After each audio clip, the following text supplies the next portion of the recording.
El objetivo de este video es evaluar algunos aspectos de la filosofía de Aristóteles a la luz de la ciencia actual. Pero tranquilos, esto no es una clase de filosofía, así que pueden quedarse con el celular en la mano y no vamos a intentar resolver el misterio de por qué él pensaba que el cerebro servía para enfriar la sangre. Aristóteles fue uno de los filósofos más influyentes de la historia, con aportes en múltiples áreas del conocimiento. Fue el inventor de la lógica, ofreció una mirada del mundo no religiosa que sentó las bases para que siglos después se desarrollara la ciencia moderna, y su ética de las virtudes ofrece muy buenas ideas para que nuestras vidas puedan ser más plenas. En su libro Poética estableció los fundamentos de la teoría literaria al analizar la estructura, función y efecto emocional del arte dramático, especialmente la tragedia.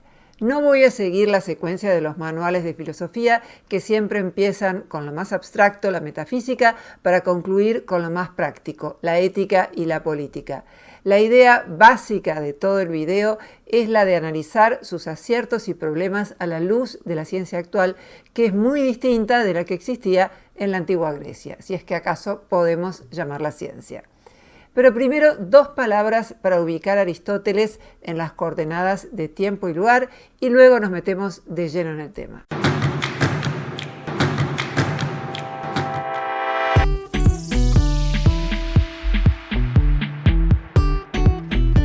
Aristóteles nació en el año 384 a.C.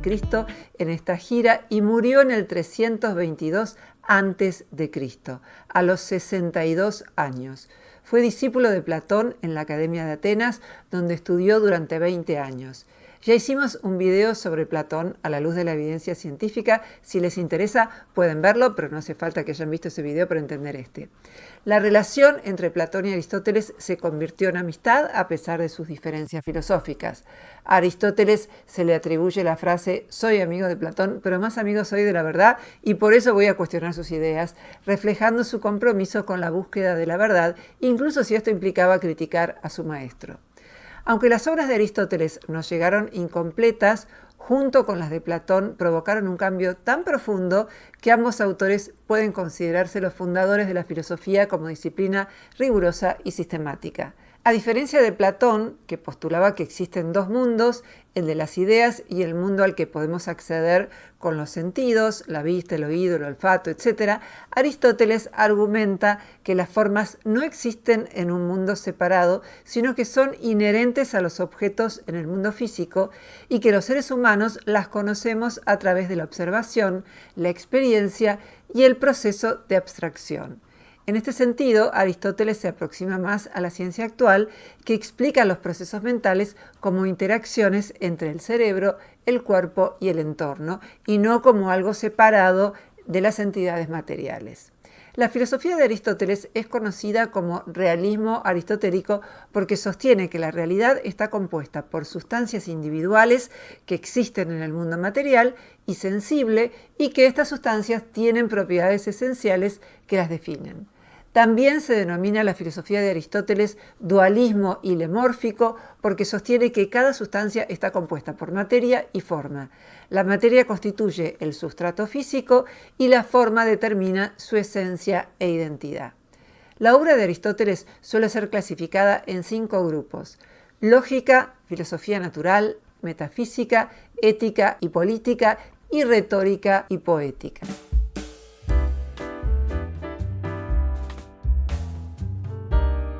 En Ética, Nicómaco era uno de los hijos, Eudemo era el otro, y tiene 2 éticas, una a Nicómaco, otra a Eudemo y una que se llama Gran Ética. En Ética, Nicómaco, decía Aristóteles, plantea que el objetivo principal de la vida plena no son los placeres sensoriales, sino el cultivo de virtudes como la justicia, la valentía y la templanza. En el campo de la ética, Aristóteles sostiene que las virtudes se aprenden y se educan, y que es deseable tener un punto óptimo entre el déficit y el exceso. ¿Qué entiende por virtud? No llegar virgen al matrimonio. Ese ideal tan decimonónico para Aristóteles no es sinónimo de virtud. Las virtudes para Aristóteles son hábitos que aprendemos, fundamentalmente costumbres del carácter que mejoran tanto nuestra vida como la de quienes nos rodean. Por ejemplo, ser valiente, moderado, justo, tener inteligencia práctica, que es ser capaz de conjugar un principio general, como por ejemplo no dejarse llevar por el primer impulso, y saber en qué situación particular hay que aplicarlo. La persona generosa no es para Aristóteles la que en cierta ocasión particular puede ser generosa, sino la que hace de la generosidad un hábito. Y eso, insisto, para Aristóteles se aprende. También sostuvo que cada virtud es un término medio entre dos defectos. Por ejemplo, la valentía es el término medio entre la cobardía y la temeridad. La moderación es el término medio entre la privación absoluta y la ausencia de moderación o intemperancia. Es un término medio para cada uno, porque los términos medios de todas las personas no necesariamente son iguales. La única virtud que no tiene exceso para Aristóteles es la justicia. Alguien no puede ser excesivamente justo. Del mismo modo, se busca usar el dinero de manera equilibrada en lugar de gastar o ahorrar en exceso, y se busca tener deseos razonables en lugar de desear sin límites o no desear nada en absoluto. La excelencia moral consiste en alcanzar ese punto de equilibrio óptimo para cada persona y situación. Algunos filósofos y psicólogos hoy buscan formas de reinterpretar la ética de las virtudes más vinculadas con el conocimiento actual, abandonando la idea aristotélica de una esencia fija y aceptando que los rasgos humanos son el resultado de la evolución biológica y cultural y pueden cambiar en el tiempo. Hicimos un video sobre este tema, su título es Aristóteles, un antídoto contra la insatisfacción. También hicimos un video sobre investigaciones de la psicología positiva basadas en la ética de las virtudes. Su título es Las experiencias que dan sentido y no placer a la vida. Aristóteles sostiene que la ética y la política están conectadas porque la vida buena se alcanza en comunidad. En política, Aristóteles describe la polis como el contexto donde se realiza la virtud y la justicia, pues el ser humano es por naturaleza un animal político. Todos los seres humanos pueden desarrollar virtudes y buscar la eudaimonía, que consiste en tener una vida plena y virtuosa. Sin embargo, factores como la educación y la posición social limitaban el acceso a este florecimiento, reservándolo principalmente a los hombres ciudadanos de la Grecia antigua, mientras que las mujeres, los esclavos y los extranjeros no gozaban de los beneficios de ciudadanía necesarios para alcanzarlo. Ustedes dirán, los griegos inventaron la democracia, pero Platón y Aristóteles ¿defendían la democracia? No, mi ciela. Platón promovió en la República una suerte de dictadura comunista comandada por filósofos, y Aristóteles tampoco promovió la democracia. Diferenció entre gobiernos que buscan el bien común, que consideró correctos, y los que persiguen intereses personales o de una clase que consideró desviados. Propuso esta clasificación. Los gobiernos correctos eran, para él, la monarquía, la aristocracia y la politeia. La politeia era una forma de gobierno que combinaría elementos de la democracia y la oligarquía, logrando un equilibrio entre las demandas de los ricos y los pobres. La consideró una forma de gobierno correcta porque busca el bien común en lugar de intereses particulares. Politeia es también sinónimo de constitución o sistema político y refiere al conjunto de leyes, normas y estructuras que organizan una polis o ciudad-estado. Los regímenes políticos desviados eran para Aristóteles la tiranía, la oligarquía y la democracia, entendida como el gobierno de las masas descontroladas. Defendió que la política debe orientarse hacia el bienestar colectivo, lo que implica crear condiciones que permitan a los ciudadanos alcanzar una vida virtuosa. Y también argumentó que un gobierno estable requiere de una clase media fuerte que equilibre las tensiones entre ricos y pobres. Su intuición de que una clase media fuerte promueve estabilidad fue respaldada por estudios modernos. Diversas investigaciones muestran que la desigualdad económica extrema puede desestabilizar las democracias. Por ejemplo, el estudio de Torres García y colegas del 2019. No es rescatable del modelo político de Aristóteles su exclusión de gran parte de la población. Excluyó a las mujeres, a los esclavos y a los extranjeros de la ciudadanía, lo que contradice los principios actuales de igualdad ante la ley, aunque sus críticas a la democracia masiva pueden parecer razonables en su contexto histórico. Hoy se valora muchísimo más la participación amplia como base de legitimidad, al menos en teoría. Las democracias constitucionales actuales difieren significativamente de las formas de democracia directa practicadas en la antigua Grecia. Desde una perspectiva científica, es cuestionable la teleología de Aristóteles. Su insistencia en el propósito natural de las cosas no siempre se alinea con explicaciones modernas basadas en la investigación empírica. Eso significa teleología, lo que tiende hacia algo. En las ciencias naturales y sociales, desde el Renacimiento, la ciencia reemplazó las explicaciones teleológicas con enfoques mecanicistas, empíricos y basados en causas eficientes. El enfoque teleológico puede aplicarse en la explicación de conductas intencionales de humanos y otros animales o en las adaptaciones funcionales como resultado de la selección natural, pero refiere a la finalidad observable dentro de un contexto evolutivo o conductual y no implica ningún propósito o diseño predeterminado más allá de esos contextos. Las ciencias sociales respaldan la hipótesis de que las formas de organización política, como la polis, no son naturales en el sentido de ser invariables o universales, sino productos históricos, culturales y contingentes.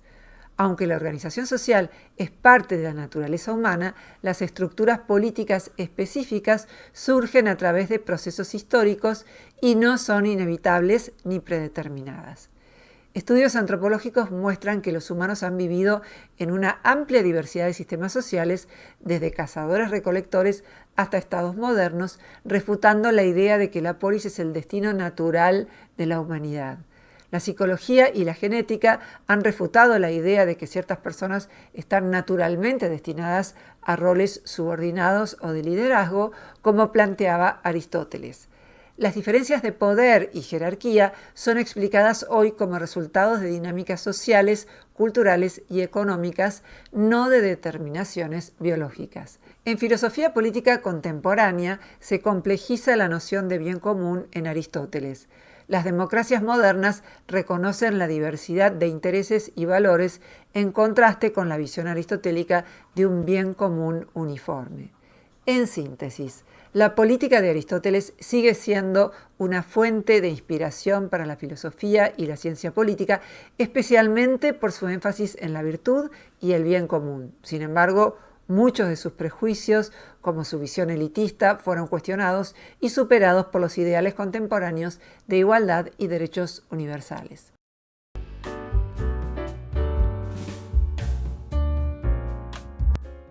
Aristóteles fue el creador de la lógica, que es la parte de la filosofía que estudia las reglas y principios para pensar de manera clara, coherente y válida.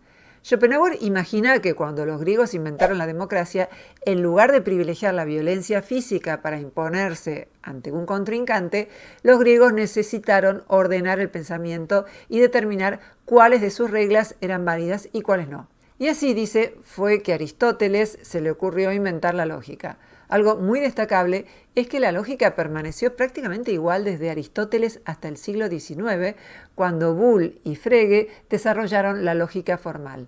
Aristóteles desarrolló la lógica silogística, que se centra en estructuras de razonamiento basadas en premisas y conclusiones.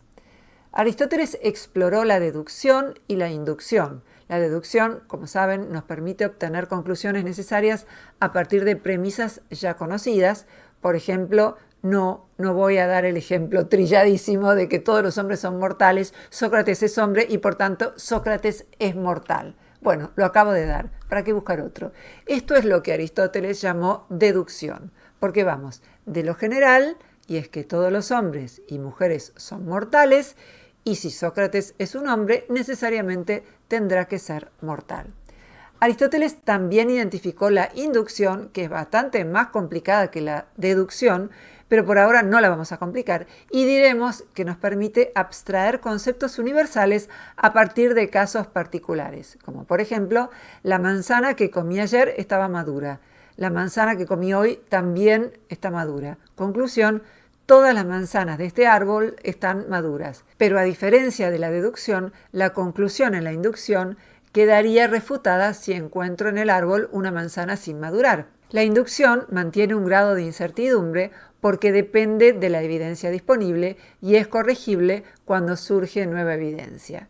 En la actualidad se sigue investigando en los modelos probabilísticos y estadísticos que nos permiten hacer inferencias con un grado de probabilidad. Aristóteles también identificó las primeras falacias lógicas, lo que permitió diferenciar los argumentos válidos de los inválidos, algo que representó un avance importantísimo para la filosofía y para la ciencia. Las falacias ad hominem, es decir, contra la persona, que son desvíos de la argumentación con el objetivo de derribar al mensajero, las falacias de autoridad, en las que se desvía la argumentación buscando legitimar el propio razonamiento meramente apoyados en una figura de autoridad, y otras tantas falacias mostraron formas inválidas de razonamiento, y esto representó un progreso importantísimo para el pensamiento humano. Aristóteles considera que nuestras facultades perceptuales y cognitivas son confiables y que las percepciones y las opiniones creíbles aceptadas por los expertos, que denomina endoxa, son el punto de partida de la filosofía. Al igual que Platón, Aristóteles consideraba la opinión como el escalón más bajo del conocimiento, pero a diferencia de Platón, distinguía entre opiniones mejor o peor fundamentadas, valorando más las opiniones de quienes tienen experiencia o sabiduría. La filosofía surge del asombro ante problemas desconcertantes que denomina aporías. Estos problemas nos llevan a revisar las opiniones creíbles y cuando esas opiniones entran en conflicto deben corregirse, manteniendo las más fiables. La teoría de la verdad de Aristóteles resistió el paso del tiempo y es muy razonable defenderla incluso hoy en día.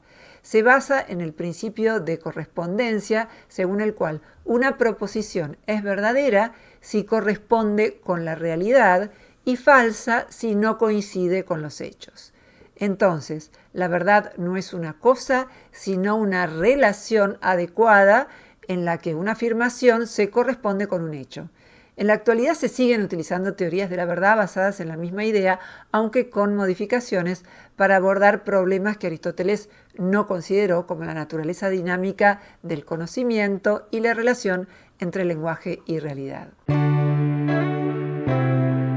Aristóteles propone 4 tipos de causas o explicaciones que participan en la creación de un objeto. Sostiene que si tomamos como ejemplo una estatua, podemos plantear 4 explicaciones: material, formal, eficiente y final. La causa material nos dice de qué material está hecha la estatua, como el mármol, por ejemplo, o el bronce.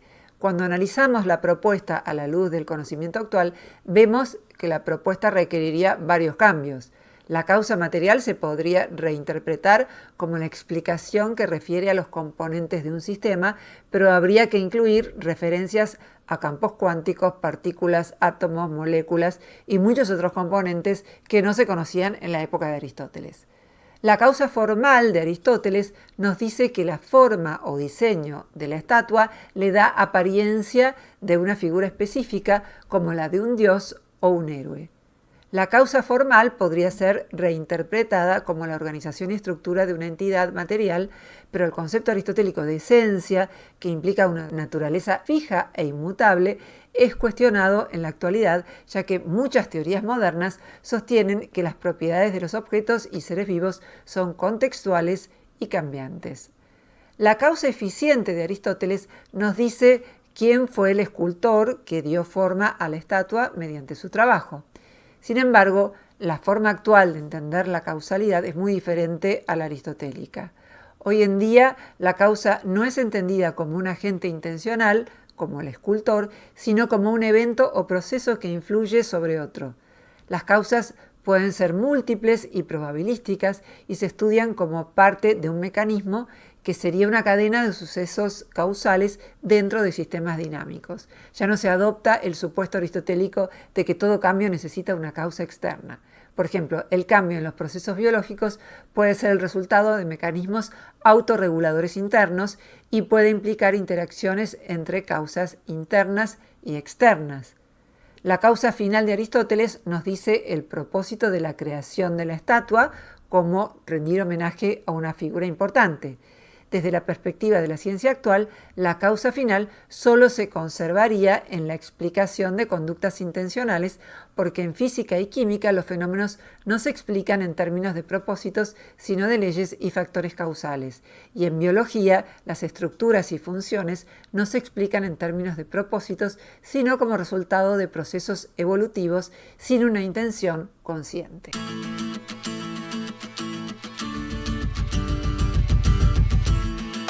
Aristóteles realizó muy buenos aportes en su libro Retórica, que es el arte de persuadir mediante el uso efectivo del lenguaje, aplicable en cualquier campo del conocimiento.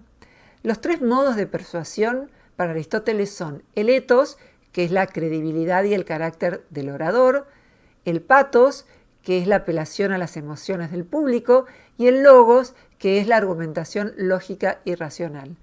Para Aristóteles, la retórica efectiva debe adaptarse al conocimiento y a las emociones y valores del público. Asume que la audiencia es homogénea y racional, ignorando la diversidad cultural, social y psicológica que influye en cómo se reciben los mensajes. Aunque Aristóteles sistematiza la persuasión, sus ideas no se basan en experimentos o pruebas. Las ciencias cognitivas y la psicología moderna muestran que factores como los sesgos cognitivos y el procesamiento inconsciente afectan la persuasión más de lo que él contempló. Las investigaciones actuales en psicología muestran que las emociones y los sesgos tienen más peso en la toma de decisiones que los argumentos racionales. Un ejemplo de esto es la teoría del nudge, que refiere a un pequeño empujón diseñado para motivar una acción. La teoría del nudge propone diseñar entornos de elección que influyan suavemente en las decisiones de las personas para fomentar comportamientos beneficiosos sin restringir su libertad de elección. Un ejemplo de nudge es colocar frutas al nivel de los ojos en un bar para alentar las opciones saludables sin priorizar los alimentos menos saludables que también están disponibles. En síntesis, la retórica de Aristóteles es un marco fundamental para entender la persuasión, pero la ciencia contemporánea complementa y supera su enfoque al integrar factores psicológicos, culturales y tecnológicos que moldean cómo las personas procesan los mensajes hoy en día. La Poética de Aristóteles es uno de los primeros tratados sistemáticos sobre teoría literaria. En ella, Aristóteles analiza principalmente la tragedia, aunque también aborda otros géneros como la épica y la comedia. El arte es para Aristóteles una forma de imitación de la realidad, pero no una copia literal, sino una representación que revela patrones y verdades universales. Uno de los conceptos que resonó más de la poética de Aristóteles fue la idea de catarsis, que sería la purificación emocional que brindaría la tragedia, provocando en el público emociones de piedad y temor. La idea de catarsis como purificación emocional no tiene respaldo sólido en la psicología contemporánea. Aunque puede haber un efecto emocional en el espectador, varía según contextos culturales y personales y no es universal ni necesariamente purificador. En neurociencia, las emociones son complejas y varían entre individuos. La idea de que una obra puede generar siempre piedad y temor de manera predecible simplifica la complejidad de la experiencia emocional. El héroe trágico para Aristóteles debe cometer un error que lo lleve a la desgracia, pero no ser completamente malvado ni perfecto para generar empatía en el público. Aristóteles presenta reglas que parecen tratar a la tragedia como un género inmutable. Sin embargo, los estudios literarios y antropológicos contemporáneos muestran que las formas narrativas cambian según la cultura y la época de que se trate.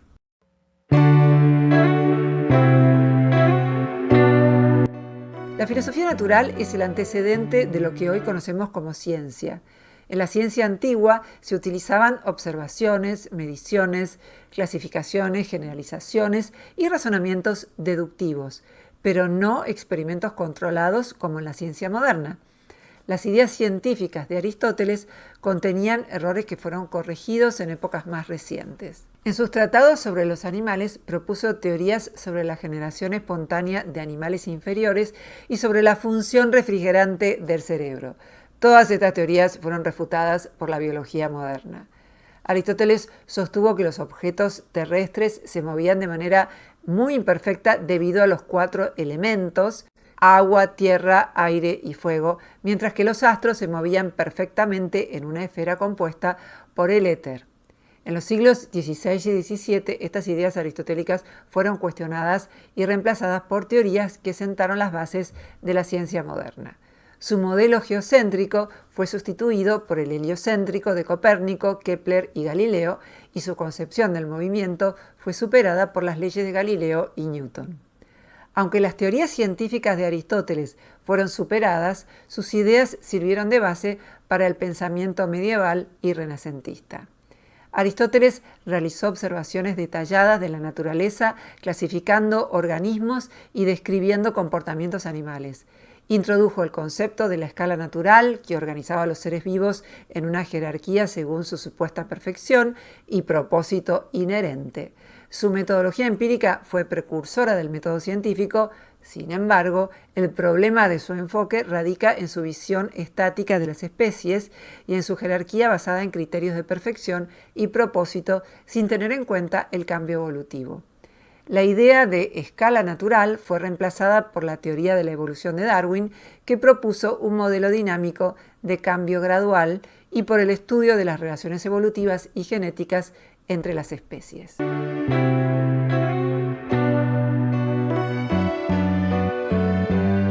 Aristóteles definió la metafísica como el estudio del ser en cuanto ser y analizó conceptos clave como la sustancia, el acto y la potencia. Su teoría del acto y potencia buscaba resolver el problema planteado por Parménides, que sostenía que el cambio es imposible porque el ser es, decía, y el no ser no es, implicando que el cambio resulta ilusorio, y en cambio Heráclito afirmó lo contrario, que el cambio constante es la dinámica fundamental del universo. Aristóteles propuso que las cosas existen en acto, es decir, de la manera en que son en el presente, pero también poseen potencia, que es la capacidad de llegar a ser algo diferente, lo que permite explicar el cambio sin negar la continuidad del ser. La palabra metafísica significa los libros que están después de los que estudian la naturaleza, la física, y se originó un siglo después de la muerte de Aristóteles, cuando Andrónico de Rodas dio ese nombre a los libros de Aristóteles que tratan sobre el ser en sí mismo y las primeras causas. O sea que Aristóteles no sabía que hacía metafísica, por lo menos no la palabra. Los temas principales de la metafísica aristotélica fueron las categorías del ser, los universales y las sustancias. Veamos de qué se trata. Respecto a las categorías del ser, los seres humanos clasifican las cosas y suelen suponer que al menos algunas clasificaciones no son arbitrarias sino naturales.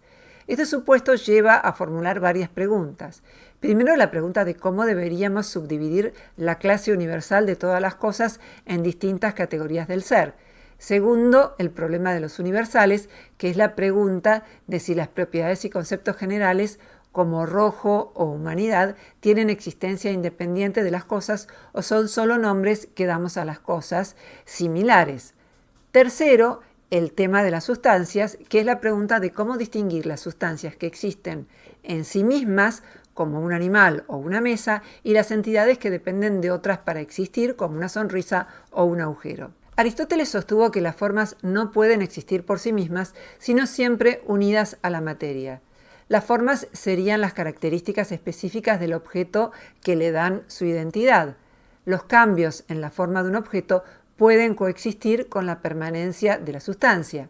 Por ejemplo, una semilla se transforma en una planta, pero la materia subyacente permanece constante. Una estatua de mármol no existe sin el mármol, que es su sustrato material. Y cuando el escultor transforma un bloque de mármol en una estatua, cambia la forma y permanece la sustancia.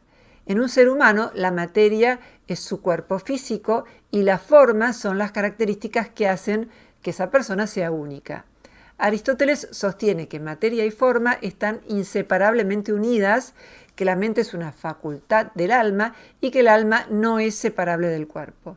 Sin embargo, parece proponer algunas excepciones cuando se refiere a la materia prima, el motor inmóvil y el intelecto activo. Estas nociones son difíciles de conciliar con la ciencia actual.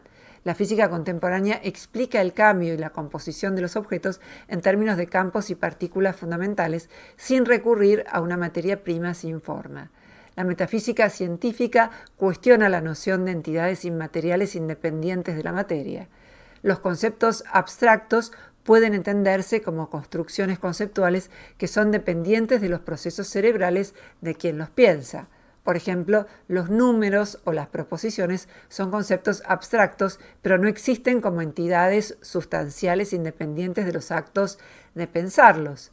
Las matemáticas son efectivas y útiles para describir propiedades de los objetos en el mundo físico, pero esta utilidad no requiere postular la existencia autónoma de formas sin materia, y esa postulación genera problemas sobre su existencia y su conocimiento. El problema es cómo podemos afirmar que existen entidades inmateriales que no podemos percibir y cómo podemos tener conocimientos de esas entidades. Las ciencias cognitivas propusieron teorías del pensamiento y de la percepción basadas en procesos físicos y biológicos que evitan estos problemas porque no postulan entidades inmateriales. En vez de postular un intelecto activo que abstrae formas, se entiende que los procesos cerebrales y sensomotores explican la capacidad de abstracción humana. En síntesis, los hechos que Aristóteles buscaba explicar con sus nociones de materia prima y forma inmaterial pueden abordarse hoy en día sin recurrir a esas nociones. Aristóteles postuló un Dios impersonal y no creador, concebido como una entidad abstracta y trascendente, sin intenciones ni rasgos antropomórficos, pero que sería un motor inmóvil que mueve el universo. Aunque esta idea difiere de un Dios personal como la que proponen las religiones monoteístas, también entra en conflicto con el materialismo. El esencialismo aristotélico sostiene que todos los seres tienen en esencia un conjunto de propiedades necesarias y suficientes que definen lo que son y sin las cuales dejarían de serlo. En este enfoque, la esencia no solo determina las características de un ser, sino también su propósito inherente o fin último. Para Aristóteles, la esencia de los seres vivos les proporciona un propósito natural hacia el cual tienden a desarrollarse.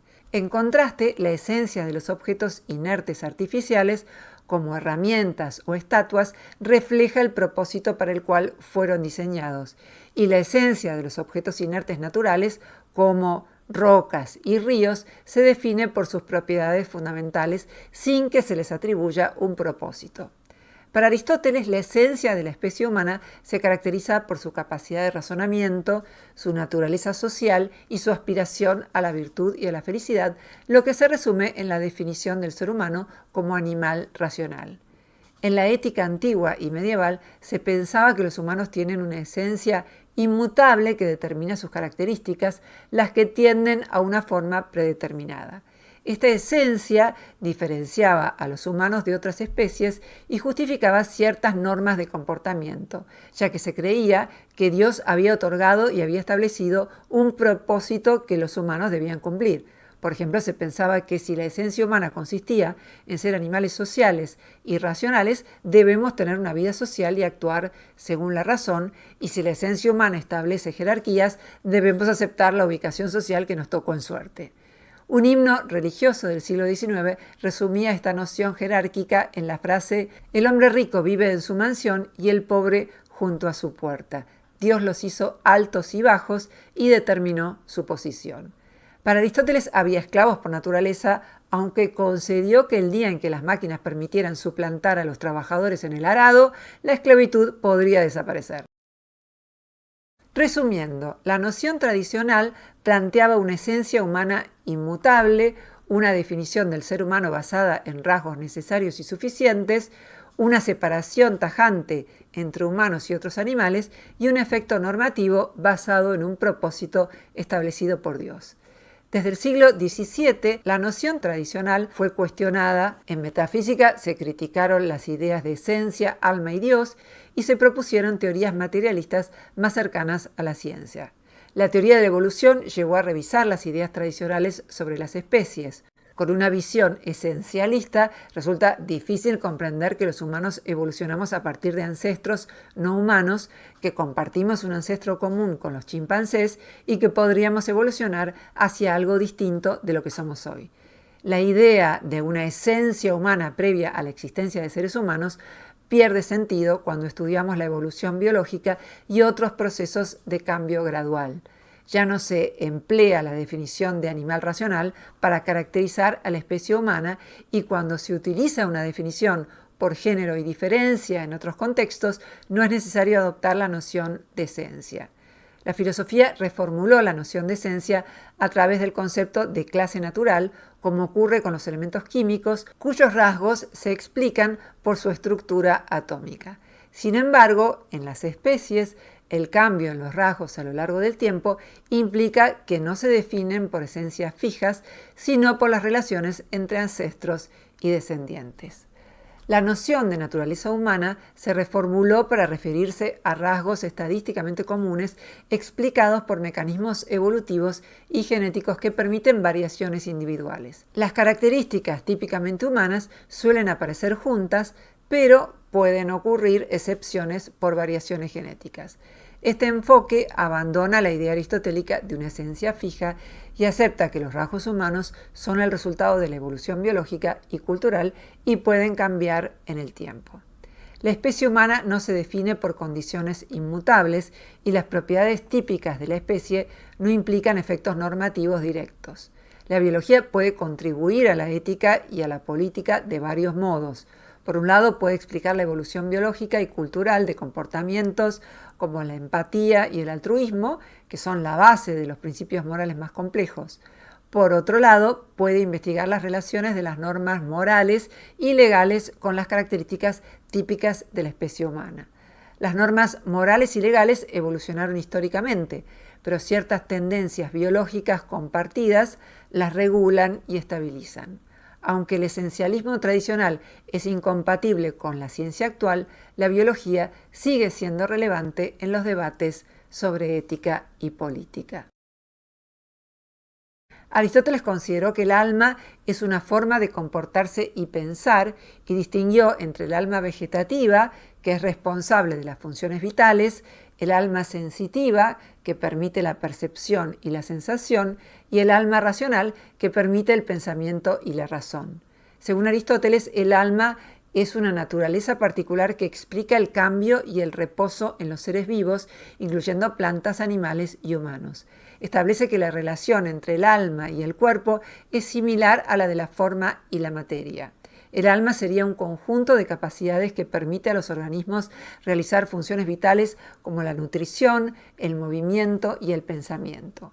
Esas capacidades hacen que el cuerpo sea un ser vivo y sin ellas el cuerpo sería materia sin vida. Las capacidades que constituyen el alma requieren de órganos corporales para su ejercicio. Aristóteles no distingue de manera especial entre funciones mentales y otras funciones vitales. Todas las funciones son consideradas como actividades de organismos con estructura adecuada que pueden explicarse a través de los principios que rigen los fenómenos naturales. En síntesis, esta teoría aristotélica puede considerarse materialista porque considera al alma como la forma del cuerpo que posibilita el funcionamiento vital y cognitivo y no como una entidad separada e inmaterial. Pero era un materialismo primitivo porque todavía no se conocían los mecanismos biológicos que explican las funciones vitales y cognitivas. Por ejemplo, Aristóteles consideraba que no hay un órgano específico para el intelecto activo y eso generó diferentes interpretaciones.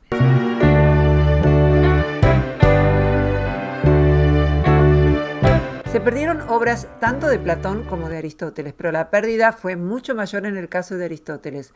Esto se debió a que la Academia de Platón permaneció activa más tiempo, mientras que el Liceo de Aristóteles perdió relevancia antes, lo que provocó el deterioro y la pérdida de muchos de sus textos. Aunque Aristóteles escribió unas 200 obras, solo se conservan 31 completas y algunos fragmentos.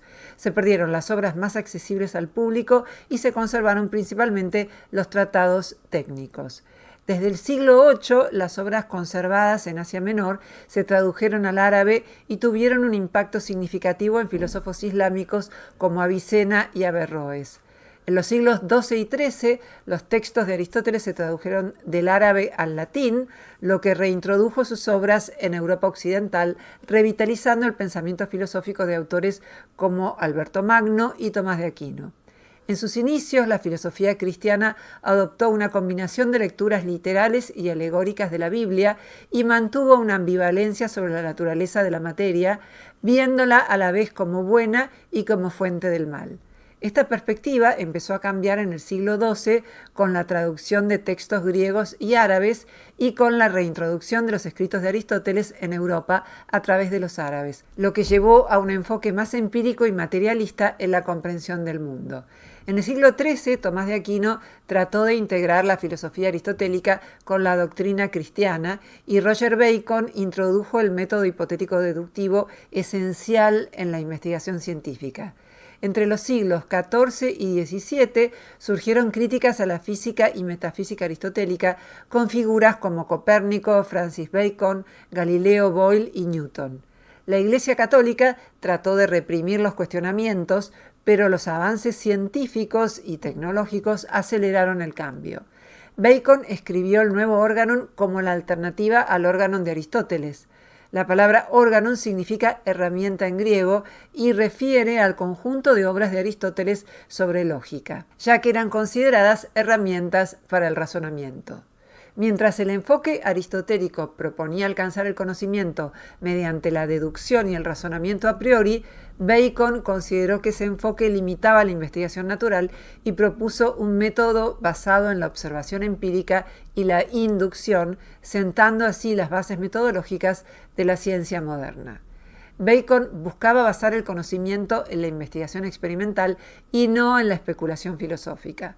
Cuestionó el enfoque excesivo en la clasificación, las explicaciones basadas en la distinción entre acto y potencia y la idea de que los cuerpos poseen un único movimiento propio, porque consideró que estos enfoques carecían de fundamento sólido y obstaculizaban el progreso científico. A partir del siglo XVII, la palabra física comenzó a referir a una ciencia cuantitativa moderna, dejando atrás los problemas filosóficos tradicionales sobre las esencias y las causas finales, y centrando también su atención en la investigación empírica y la formulación de leyes. La filosofía natural reemplazó las esencias aristotélicas por las explicaciones mecanicistas.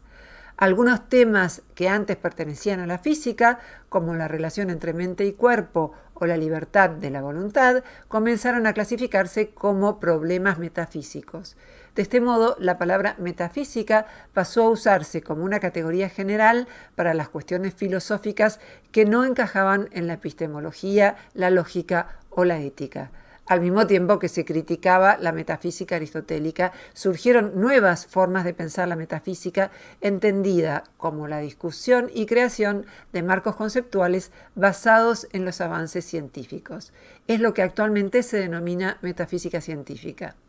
La lógica aristotélica dominó la filosofía y las ciencias hasta el siglo XIX, como decíamos, cuando fue reemplazada gracias a los aportes de Boole y Frege. La lógica proposicional y la lógica de predicados proporcionaron un análisis más preciso del razonamiento y sentaron las bases de la lógica actual. Las críticas a Aristóteles en el siglo XVII, junto con el éxito de los métodos empíricos de Francis Bacon y Galileo, relegaron su filosofía en la época moderna. Sin embargo, en la segunda mitad del siglo XX, el aristotelismo resurgió principalmente en el campo de la ética de las virtudes y buscó reformular diversas ideas de Aristóteles a la luz de los avances científicos de los últimos siglos. Desde la década de 1990, la psicología positiva investigó cómo las virtudes y los valores personales contribuyen a una vida plena y satisfactoria. La psicología positiva, como dije en otra oportunidad, no es el arte de ser optimista, sino un programa de investigación en psicología que se basa en nuestras fortalezas y no necesariamente en nuestros problemas y debilidades. En síntesis, Aristóteles desempeñó un papel clave en el desarrollo del conocimiento filosófico y científico. Aunque algunas de sus ideas han quedado obsoletas, fueron valiosas en el camino hacia el conocimiento actual. Además, muchas de sus ideas, como la teoría de la verdad, la clasificación de falacias y la ética de las virtudes, siguen vigentes en versiones actualizadas y continúan generando investigación científica y filosófica.